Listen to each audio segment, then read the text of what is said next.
Hello guys, welcome back to your channel. I am your reasoning mentor.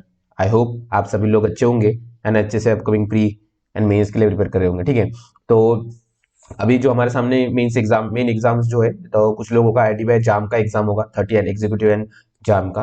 And साथ में कुछ लोगों का आरबीआई मेंस का होगा। ठीक है, तो आरबीआई मेंस के लिए आप जो हमारी प्लेलिस्ट है आप उसको जाके चेक कर सकते हो। ठीक है, ये वाली जो प्लेलिस्ट है उसको जाके चेक कर सकते हो, इससे आपको बहुत हेल्प मिलेगी। ठीक है, एंड अभी बात रहेगी जो बहुत सारे लोगों का जो मेन फोकस है अभी, बहुत सारे बच्चों का जो है एसबीआई क्लर्क प्री के ऊपर। ठीक है, तो उसको लास्ट 7 डेज में कैसे क्या इंप्रूव और करना चाहिए, जहां से आपका जो 55 to 60 का स्कोर जो आ रहा है वो 65 प्लस, या फिर अगर अच्छे से प्रिपेयर करेंगे तो 70 प्लस भी जा सकता है। ठीक है, तो उसके लिए कैसे प्रिपेयर करना चाहिए, क्या स्ट्रैटेजी रहना चाहिए, क्या माइंडसेट रहना चाहिए, या फिर क्या आपका अप्रोच रहना चाहिए मॉक सॉल्विंग का, या फिर आप क्या और नया कर सकते हो, उसके बारे में हम बताएंगे। ठीक है, क्योंकि ये लास्ट 2 ईयर से मैंने खुद मैंने टेस्ट किया है ये स्ट्रैटेजी। ठीक है, इसलिए मैं बता रहा हूँ। तो अगर आपने अब तक मेरे वीडियोस नहीं देखे होंगे तो एसबीआई क्लर्क प्री के, तो आप जाके देख सकते हो, वहां पे आप मैंने बताया है कि कैसे क्या स्ट्रैटेजी रहनी चाहिए। ठीक है, तो यहाँ पे भी मैं बताऊंगा। ठीक है, तो वहां पे डिटेल में बताया है। ठीक है, तो देखिए अभी हमारे पास लास्ट 7 डेज है, क्योंकि 5, 6, 11 एंड 12 को एग्जाम्स है। ठीक है, तो 11 को मेरा एग्जाम है। ठीक है, और जिनका जिनका 11th एंड 12th को है तो उनके पास ऑलमोस्ट 2 वीक के आसपास का टाइम बचा है। ठीक है, एंड जिनका 5 और 6 को है ऑलमोस्ट उनके पास पकड़ लो 1 वीक का टाइम बचा है। ठीक है, तो इसीलिए 7 डे स्ट्रेटेजी भी बोल सकते हैं एंड 14 डे स्ट्रेटेजी भी बोल सकते हैं। जिन लोगों का 12th एंड 11th को है वो तो आराम से और अच्छा कर सकते हैं। ठीक है, तभी अभी मेन बात आती है क्या करना है, what to do and how, कैसे। ठीक है, तो इस बार आपको 100% देना है, क्योंकि एसबीआई क्लब लास्ट एग्जाम है इस बार, इस साल का। ठीक है, 2023 के कैलेंडर का लास्ट एग्जाम है। ठीक है, जैसे कि हमारा बैंकिंग का कैलेंडर आता है वैसे उस हिसाब से तो 100% दो। ठीक है, अगर होता है नहीं होता है वो अलग बात है, बट हमारा 100% देना काम है। ठीक है, तो अभी क्या करना है आपको, ठीक है, सॉल्व डेली 1 और 2 mock depending upon your exam. ठीक है, और कौन से मॉक, फुल लेंथ मॉक। ठीक है, मैंने 1 और 2 क्यों बोला है, वैसे तो आपको 2 ही देना है। ठीक है, अगर जिनका 11 और 12 को है वो अभी एक एक दे सकते हैं, जैसे 5 और 6 का एग्जाम होता है, फिर उस हिसाब से कैसे मेमोरी बेस्ड पेपर आते हैं। ठीक है, कि क्या चेंजेस आए, या थोड़ा जैसे इस बार आरआरबीपीओ में, आईबीपीएस पीओ में, आईबीपीएस क्लर्क में कौन थोड़ा हायर साइड पे, डिफिकल्ट मॉडरेट साइड पर आया था, तो इस हिसाब से हम प्रैक्टिस कर सकते हैं। बट अगर आपके पास एक ही मॉक है तो आप 1 1 दो, अगर नहीं है 2 मॉक टेस्ट है अगर आपके पास, तो अभी आप 2 2 सीख सकते हो। और जिनका 5 और 6 को है तो उनको तो मैं सजेस्ट करूंगा कि आपको 2 मॉक डेली देना है। ठीक है, फुल लेंथ मॉक डेली देना है। ठीक है, और उसके बाद उसका एनालिसिस भी प्रॉपर करना है। ठीक है, एनालिसिस यही प्रॉपर करना है, क्योंकि यही से आपको पता चलेगा कि आपके कौन से क्वेश्चन रॉन्ग हुए हैं एंड कौन से क्वेश्चन आपके करेक्ट हुए, सही हुए। ठीक है, करेक्ट वालों को तो आप उतना ध्यान मत देना, क्योंकि आपका देखो करेक्ट वही आते हैं जो आपकी उसमें अच्छी पकड़ आती है। ठीक है, एक आधा हो सकता है एक आधा तुक्के से आ गया, बट वो ज्यादा मायने नहीं रखता। बट हमें ज्यादातर ध्यान देना है रॉन्ग वालों की तरफ। रॉन्ग वालों की तरफ क्यों, क्योंकि ज्यादातर हमारे जो रॉन्ग होते हैं, ठीक है, सपोज देखिए मेरा रॉन्ग नंबर सीरीज में उतना हैंड नहीं है। ठीक है, तो मेरे रॉन्ग गलत होते हैं, तो मैं क्या करता हूँ, इसकी प्रैक्टिस ज्यादा करता हूँ।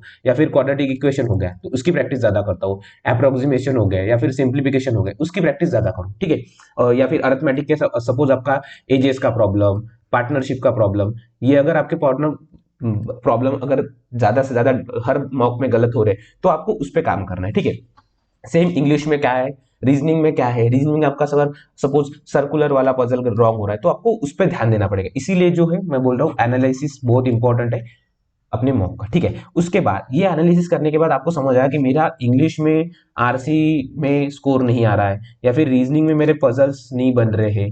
ठीक है, या फिर क्वांट में मेरे डीआई नहीं बन रहे, तो इसके लिए आप क्या करोगे, इसके लिए आप करोगे सेक्शनल मॉक। देखिए, solve sectional mock any 2 subjects और on daily basis 2 subject which are weak. ठीक है, सेक्शनल मॉक करना है कोई भी 2 सब्जेक्ट। देखिए आपके तीनों के तीनों सब्जेक्ट तो एकदम अच्छे नहीं हो सकते, या फिर किसी किसी के होंगे, या फिर किसी किसी के और इंप्रूवमेंट की जरूरत होगी। ठीक है, इसीलिए डेली बेसिस पे आपको क्या लेना है, जो आपके वीक सब्जेक्ट्स है। सपोज मेरा क्वांट वीक है और इंग्लिश वीक है, तो मैं क्या करूंगा, इसके अल्टरनेट, सपोज आज इंग्लिश का लगा है या फिर क्वांट का लगा है, तो कल इंग्लिश या फिर क्वांट का लगाऊंगा, या फिर उसके बाद रीजनिंग का भी कभी कभी लगा लूंगा। ठीक है, तो ऐसे आपको सेक्शनल मॉक लगाने हैं, और वहां पे ट्राई करना है कि जो आपके आरसी के गलत क्वेश्चन आ रहे हैं आप उसको थोड़ा अच्छे से पढ़ो, आरसी को, उसके क्वेश्चन सॉल्व करो। सेम डीआई में मेरे कैलकुलेशन मिस्टेक हो रहे हैं वो करूंगा। पजल में मैं पहले मिसलेनियस सॉल्व करूंगा, देन पजल की क्या मैंने कंडीशंस गलत ली है, उसके बारे में देखूंगा। ठीक है, ये आप जितना धीरे धीरे से अपने सेक्शनल मॉक पे काम करोगे उसको उसके बाद देखिए आपको पहले क्या करना है ना, आपकी जो मिस्टेक्स है, देखिए यहाँ पर मैं लिखता हूँ, मिस्टेक्स को आइडेंटिफाई करो, देन उसे सेक्शनल मॉक में, सेक्शनल टेस्ट ले लेंगे, सेक्शनल टेस्ट में ट्राई करो कि सॉल्व करने का। ठीक है, वो जो आपकी मिस्टेक्स है उसको ट्राई करो आप सेक्शनल मॉक में सॉल्व करने की, देन आप आ जाओ फुल लेंथ पे, और फुल लेंथ पे आप उसको ट्राई करो कि ये बिल्कुल मेरी गलत ना हो मिस्टेक। सपोज जैसे मेरे आरसी में अगर मैं मेरा स्कोर कार्ड बताऊंगा तो आरसी में मेरे 2 क्वेश्चन गलत हो जाते हैं, क्योंकि कुछ कुछ मैं आरसी डायरेक्ट स्कीम करके पढ़ता हूँ। ठीक है, तो वहां पे मेरे 2 क्वेश्चन गलत होते हैं, तो मुझे ये समझ आया कि मुझे आरसी डीपली पढ़ना है, अच्छे से पढ़ना है। ठीक है, सेम सेम पजल्स में मेरे गलत नहीं होते, बट जो मेरे अल्फा न्यूमेरिक सीरीज होते हैं मैं वहां पे ट्राई करता हूँ ज्यादा से ज्यादा करूंगा। ठीक है, तो वहां पे मेरी गलती होती है। डीआईज में क्वांट में मेरे जो अर्थमेटिक के टॉपिक्स है, कुछ अर्थमेटिक के टॉपिक्स है, जैसे ट्रेन हो गया, बोट एंड स्ट्रीम हो गया, ठीक है, देन पीएनसी हो गया, प्रोबेबिलिटी हो गई, ये तो ज्यादा नहीं आते, बट सेम वैसे भी। ठीक है, ये कुछ कुछ क्वेश्चन जो है मेरे गलत होते हैं, तो मुझे इस पे कुछ कुछ ना कुछ काम करने की जरूरत है। ठीक है, तो मैं ये करूंगा। ठीक है, work on your weak topics and identify your weak topics. पहले तो आपको आइडेंटिफाई करना है, देन उसके बाद वर्क करना है। तो वर्क कहाँ पे करोगे, देखिए आप सेक्शनल 1 मॉक दोगे, 2 मॉक दोगे, अब तक आपने मॉक दिए होंगे, उसका एनालिसिस कीजिए, देखिए कि आपसे आपके ज्यादातर कौन से क्वेश्चन गलत हो रहे हैं। तो वो यहाँ पे आपको समझ आएगा कि देखिए आप एक बुक बना लिए, बुक में लिख लिए इंग्लिश, इंग्लिश में मेरे कौन से क्वेश्चन गलत हो रहे हैं, क्वांट में मेरे कौन से क्वेश्चन ज्यादातर गलत हो रहे हैं, रीजनिंग में कौन से क्वेश्चन गलत हो रहे हैं। ठीक है, इन इंग्लिश में 3-4 मॉक का एवरेज निकालना, क्वांट में 3-4 मॉक का निकालना एवरेज, देन रीजनिंग में भी 3-4 मॉक का एवरेज निकालना। तो यहाँ पे अगर आपको समझ आया कि मेरे पजल्स वीक है तो मुझे पजल्स की प्रैक्टिस करना चाहिए, तो ये फिर आप कहाँ से करोगे, आप लगाओगे सेक्शनल मॉक्स। सेक्शनल मॉक्स में आप अपनी जो पजल्स की प्रैक्टिस है वो करोगे, क्योंकि वहां पे आपको टाइम बाउंड मैनर में करना पड़ता है, तो आपकी जो एग्जाम लेवल आएगा कि 20 मिनट्स में मुझे उतने मॉक्स करने, ये आपको आ जाएगा। ठीक है, then don't stop reading newspaper. ठीक है, ये क्यों बोल रहा हूँ, क्योंकि बहुत ना बच्चे अभी सिर्फ मॉक मॉक मॉक मॉक देते हैं। ठीक है, बट उनकी जो स्पीड रहती है, रीडिंग होती है, वो छूट जाती है। ठीक है, देखिए इसका मेन एग्जाम क्या है, don't stop reading newspaper, try to read easier language like novels etcetera, sports news and editorials. ठीक है, देखिए जो प्री में एसबीआई, कोई भी प्री, एसबीआई प्री हो, आईबीपीएस प्री हो, प्री छोड़ के जो प्री में जो इंग्लिश के आरसी जो आते हैं ना, वो ज्यादा हार्ड लेवल नहीं आते, वो ज्यादा एक तो नॉर्मल नॉवेल लेवल आते हैं। एडिटोरियल लेवल तो आएगा तो एक आधा, जो जैसे अभी सपोज हम वर्ल्ड कप हार गए थे, ठीक है, तो उसके बारे में अगर किसी ने एडिटोरियल पे छोटा सा एडिटोरियल बना दिया तो उसका एक आ सकता है। ठीक है, तो ऐसे आता है, ये मैंने एनालाइज किया है। ठीक है, ज्यादा हार्ड लेवल नहीं आते, एक आधा स्टोरी बेस आ गया, इसलिए मैं बोल रहा हूँ कि आपको नॉवेल्स ज्यादातर पढ़ना है। अगर अभी आपके पास नॉवेल्स है तो आपके पास ट्राई करो कि नॉवेल्स पढ़ो, स्पोर्ट्स न्यूज पढ़ो। ठीक है, या फिर कोई ऐसी न्यूज पढ़ो जहां पे नॉर्मल ज्यादा कुछ एकदम डीप में नहीं दिया है। ठीक है, ऐसे ट्राई करो। ठीक है, बट रीडिंग करना छोड़ना नहीं है, क्योंकि यहाँ से आपकी जो कॉम्प्रिहेंशन स्किल्स है वो डेवलप होगी, वो आपको हेल्प करेगी मॉक सॉल्व करने में। ठीक है, अभी इसमें देखते हैं कि देखिए बहुत सारे बच्चे 50 से 60 के बीच में स्कोर करें, तो इसके लिए उनकी स्ट्रैटेजी क्या रहनी चाहिए और क्या करना चाहिए वो बताऊंगा। ठीक है, इंग्लिश के लिए डू मिसलेनियस टॉपिक्स फर्स्ट। ठीक है, मिसलेनियस टॉपिक्स पहले करो, जैसे कि क्लोज टेस्ट हो गया, देन मैच द कॉलम्स आता है। ठीक है, देन एरर डिटेक्शन होता है। ठीक है, देन उसके बाद कौन सा होता है हमारा, स्वैप द वर्ड्स होता है। ठीक है, करेक्ट वर्ड। ठीक है, ये वाले जो क्वेश्चन से पहले करो, देन उसके बाद आरसी एंड पैराजंबल इस पे जाओ। ठीक है, तो इसमें आप क्लोज टेस्ट को भी इधर भी ला सकते हो, बट क्लोज टेस्ट में बोलूंगा कि आप जल्दी सॉल्व कर लो। ठीक है, अगर ये आपने 7 से 8 मिनट में सॉल्व कर ले, अगर इसको आपको 12 मिनट मिले तो वो सफिशियंट है। ठीक है, बट आरसी को ज्यादा टाइम देना, क्योंकि आरसी हार्ड लेवल नहीं आता, बहुत ईजी लेवल आता है, तो वहां पे आप ज्यादा ज्यादा क्वेश्चन सही कर पाओगे। ठीक है, ये हो गया, देन उसके बाद then go for RC and parajumble and try to read newspaper as much as possible. ठीक है, ये इंपॉर्टेंट है, इसको मैं हाईलाइट कर दूंगा आपके लिए। ठीक है, ये जो है try to read newspaper as much as possible, ये क्यों बोला है, क्योंकि बहुत बच्चे ना छोड़ ही देते हैं, जैसे मैंने अभी बताया, ये बहुत बच्चे छोड़ देते हैं, तो इससे होता क्या है ना कि जो आपकी रीडिंग की स्पीड है वो भी कम हो जाती है, और कॉम्प्रिहेंशन स्किल्स जो है वो भी थोड़ी कम हो जाती है। ठीक है, तो आपके लिए आपको ये करना है, और इसके ज्यादा ज्यादा अगर आप इंग्लिश में वीक हो तो सेक्शनल मॉक लगाओ। ठीक है, एरर, जैसे मैं एरर डिटेक्शन के लिए क्या ले रहा हूँ, लिख रहा हूँ कि मैं सेक्शनल मॉक लगाता हूँ एरर डिटेक्शन के लिए, फिर उसमें जो एरर डिटेक्शन होते हैं उसके रूल्स जो है मैं लिख लेता हूँ, नोट डाउन करता हूँ बुक में। इससे मेरे थोड़े ना अभी 2 से 3 कभी कभी 4 भी सही हो जाते हैं। ठीक है, तो ये मैं कर रहा हूँ, तो आपको भी ऐसा ही करना है। ठीक है, देन क्वांट के लिए बात करेंगे। क्वांट के लिए सबसे पहले आप पेपर में क्या सॉल्व करोगे, ठीक है, ये मैं पेपर में सॉल्व करने की बात कर रहा हूँ, ठीक है, अभी आप फुल लेंथ में भी और मेन एग्जाम में भी, ठीक है। सॉल्व क्या करोगे, स्पीड मैथ सॉल्व करोगे, पहले पहले स्पीड मैथ सॉल्व करोगे, कहाँ पे 6 to 7 मिनट्स में। सर अभी स्पीड मैथ में कौन से क्वेश्चंस आते हैं, सिंप्लीफिकेशन आता है, अप्रोक्सीमेशन आता है, नंबर सीरीज आता है, क्वाड्रेटिक इक्वेशन आता है, ये आपके 6 से 7 मैक्स टू मैक्स पकड़ लो 8 मिनट में आपके ये सॉल्व होने चाहिए, ठीक है। 3 मिनट के अंदर आपके 3 से 4 10 सिंप्लीफिकेशन आ जाएंगे, ठीक है।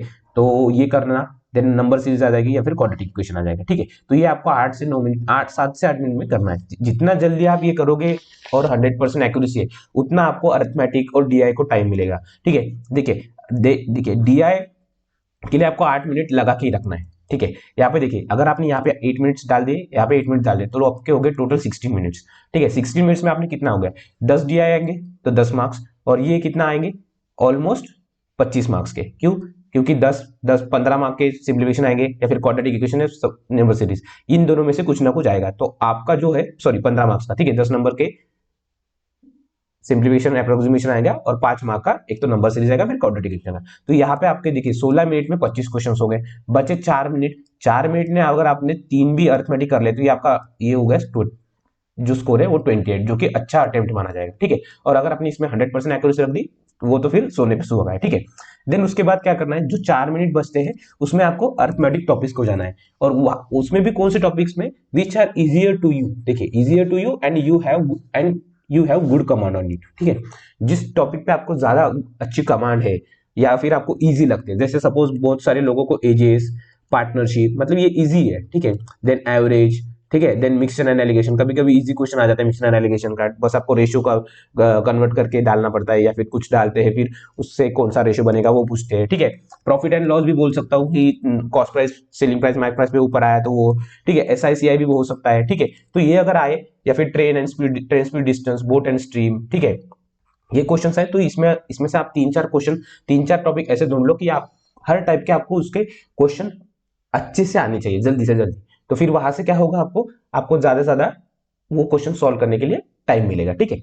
ये हो गया। अभी बात करते हैं रीजनिंग की, मेन सब्जेक्ट है रीजनिंग, ठीक है। अभी देखिए एग्जाम में कुछ भी हो सकता है, पहले रीजनिंग आ सकता है, फिर इंग्लिश भी आ सकता है। लास्ट ईयर से तो रीजनिंग आ रहा है, बट क्या पता इस बार चेंज भी कर सकते हैं, तो हमें सभी के लिए प्रिपेयर रहना है, ठीक है। रीजनिंग के लिए क्या करना है आपको, मिसलेनियस को पहले करना है, ठीक। मैं यहाँ पे हाईलाइट ही करता हूँ, ठीक है। मिसलेनियस क्वेश्चंस जो है कौन से, सर सिलॉक्स, ठीक है, सॉरी सिलॉक्स की स्पेलिंग गलत हो गई, डायरेक्शन सेंस, ब्लड रिलेशन, ठीक है। देन अल्फा न्यूमेरिक सीरीज, ठीक है। ये जो क्वेश्चंस है ना, ये आपको पहले करने हैं, और ये आपको ट्राई करने हैं कितने मिनट्स में सॉल्व करने की, 7 to 8 मिनट्स, ठीक है। इतने मिनट में बचे हमारे पास 12 मिनट्स। 12 मिनट्स में अगर आपने 4-4 मिनट के 3 भी पजल कर लिए तो आपको 15 मार्क्स स्कोर करने से आपको कोई नहीं रोक सकता, ठीक है। ठीक है। देन गो फॉर पजल्स, ठीक है। कौन से puzzles, which are familiar to you, which are more familiar to you, ठीक है, ये sorry, which are more familiar to you and like row based puzzle, stack based puzzle, circle based puzzle, ठीक है। जैसे देखिए अभी ना कुछ कुछ लोगों को सर्कल बेस्ड पजल में बहुत इजी इजी अच्छे से सॉल्व कर सकते हैं, कोई कोई स्टैक बेस्ड पजल्स अच्छे से सॉल्व कर सकते हैं, कोई नॉर्थ वाले कर सकते हैं, कोई डबल रो वाले कर सकते हैं, ठीक है। तो आप उसमें देखिए कि आप इजीली कितना भी हार्ड पजल है तो आप कौन सा इजीली अच्छे से सॉल्व कर सकते हैं। सपोज मैं सर्कल करता हूँ और नॉर्थ वाला करता हूँ, तो मैं अगर वो पेपर में आते तो वो मैं पहले करूंगा, क्योंकि वो जल्दी से सॉल्व हो जाएंगे और मुझे कॉन्फिडेंस देंगे, ठीक है। एंड सेम फिर उसके बाद बाकी पे जाएंगे, ठीक है। इसमें देखिए 7 to 8 मिनट्स में आपको मिसलेनियस सॉल्व करना है, ये जल्दी से हो जाएंगे, ज्यादा कुछ नहीं लेंगे, ये आपको 10 से 15 मार्क्स दे देंगे, ठीक है। 10 से 12 मार्क्स पकड़ लो हम यहाँ से, और अगर हमने 15 मार्क्स यहाँ पे पकड़ ले तो आपका 25 का स्कोर तो यही से बन रहा है। 25 यहाँ से, यहाँ पे हमें 30 का टारगेट करना है, और यहाँ पे 25 प्लस, तो आपका 55 प्लस तो यही से हो गया अगर 100% एक्यूरेसी। बचे हमारे 20 अगर इंग्लिश का रहते तो हमारा 75 प्लस का टारगेट बन ही रहा है, ठीक है। इसीलिए आपको ज्यादा से ज्यादा सॉल्व करना है मॉक टेस्ट, एंड जो आपकी अटेम्प्टिंग स्ट्रेटेजी रहनी चाहिए वो बहुत अच्छी होनी चाहिए, ठीक है। इसलिए रीजनिंग में ट्राई करें 3 से 4 पजल सॉल्व करने की, ठीक है। मोस्टली 4 पजल आएंगे, 3 से 4 पजल सॉल्व करना, एंड मिसलेनियस क्वेश्चन पे ट्राई करना ज्यादा से ज्यादा सॉल्व करने की, ठीक है। और अभी बहुत लोग बोल रहे हैं कि मेरा सर स्कोर कम आ रहा है, ठीक है, मैं 55 to 60 आ रहा हूँ एक मॉक में, देन उसके बाद 70 आता है, ठीक है। ऐसे कुछ नहीं हो, देखिए यहाँ पे देखिए आप, यहाँ पे देखिए SBI क्लर्क की जो पहले लाइव मॉक टेस्ट थी, उसमें मुझे 60 मार्क्स थे, ठीक है। यहाँ पे मेरे अटेम्प्ट्स देखिए 62 प्लस 11 कितने था, 73 अटेम्प्ट थे मेरे, सिर्फ 73 अटेम्प्ट थे। ये मेरा पहला मॉक था, ठीक है। देन सेकंड मॉक में देखिए, सेकंड मॉक में मैंने 91 अटेम्प्ट की, कितने के अटेम्प्ट किए, 91, उसमें से मेरे 82 सही है और 9 गलत है, ठीक है। यहाँ पे मुझे 79 सेव भाई, ये लाइव वाला मॉक टेस्ट है, ठीक है। और यहाँ पे मुझे परसेंटाइल भी अच्छा है, आई थिंक 91 परसेंटाइल है, ठीक है, आई थिंक, मुझे एग्जैक्ट नहीं याद। देन मैंने एसबीआई क्लर्क दिया, यहाँ पे भी देखिए, यहाँ पे भी मेरे थोड़े अटेम्प्ट कम हुए, यहाँ पे मेरे कितने अटेम्प्ट हुए, सिर्फ 86 अटेम्प्ट हुए, ये थर्ड वाला मॉक दिया था। और यहाँ पे गलत 9 हो रहे, तो ऑलमोस्ट मेरे 9 से 10 के बीच में गलत हो रहे, और उसमें भी 5 से 6 क्वेश्चन गलत हो रहे मेरी इंग्लिश में, 1 से 2 क्वेश्चन हो रहे क्वांट में, और एक आधी क्वेश्चन हो रहा है हमारा रीजनिंग में, ठीक है। तो ऐसा 1 से 2 क्वेश्चन रीजनिंग में कभी मिसलिनियस हो जाता है, या फिर वो वर्ड वाला हो जाता है, ठीक है। तो ऐसा हो रहा है, तो यहाँ पे आप ट्राई कीजिए कि ज्यादा जो आपकी मिस्टेक्स है वो देखिए, क्वांट एंड रीजनिंग में आपको तो मिनिमम करना है, 100% आपको एक्यूरेसी लेके आनी है, ठीक है। और इंग्लिश में कभी आती है कभी नहीं आती, तो उसमें हम डिपेंड नहीं रह सकते। बट हमें क्वांट और रीजनिंग में, सपोज मैंने क्वांट में 28 सॉल्व किए और रीजनिंग में 38, तो ये मेरे 58 जो है, मुझे 58 आउट ऑफ 58 ही मिलने चाहिए, एग्जाम में भी और मॉक में भी, ये हमारा टारगेट रहना चाहिए। और बचे जो हमारे इंग्लिश के मार्क्स, सपोज हमने 20, तो 78 या फिर 15 जो कुछ है वो हमें इंग्लिश से लेना है, ठीक है। तो आप देखिए, अटेम्प्ट पे ज्यादा मत ध्यान दीजिए, ठीक है। कभी कभी इजी हो जाता है पेपर, कभी कभी हार्ड हो जाता है, ठीक है। और ट्राई करिए कि जो आपका परसेंटाइल है वो 85 प्लस रहे। अगर आपका 85 प्लस रहे और अगर आपने आपके जो मिस्टेक्स पे काम किया, तो आप इजीली पेपर निकाल लोगे प्रीलिम्स, ठीक है। यही था आज का वीडियो। सो अच्छे से ग्रीन करना, ठीक है। तो ये लास्ट एग्जाम है, तो 100% देना, ठीक है। और ज्यादा से ज्यादा मॉक टेस्ट देना, लाइव वाले जो है वो देना, देना जो आपके पास मॉक्स है वो वाले देना, ठीक है। ट्राई करना ज्यादा से ज्यादा मॉक्स देने के, आपकी जो मिस्टेक्स है उसको आइडेंटिफाई करके उसको इंप्रूव करने की सेक्शनल मॉक्स में, फिर देन फुल लेंथ मॉक में, ठीक है। तो यही था आज का video. Thank you, all the best and keep grinding. And mains level के पजल्स मैं कल से डालना स्टार्ट कर दूंगा, ठीक है। अभी मैंने जो main exact SBI clerk mains level के क्वेश्चन है वो उसको मैंने निकाला है, ठीक है। अभी वो मैं 7 to 8 पजल्स है, तो हमारे 4 डेज का कंटेंट हो गया है, आगे का भी मैं निकालूंगा आराम धीरे धीरे से, ठीक है। देन उसके बाद हम स्टार्ट कर देंगे, ठीक है। So thank you, all the best and keep grinding guys.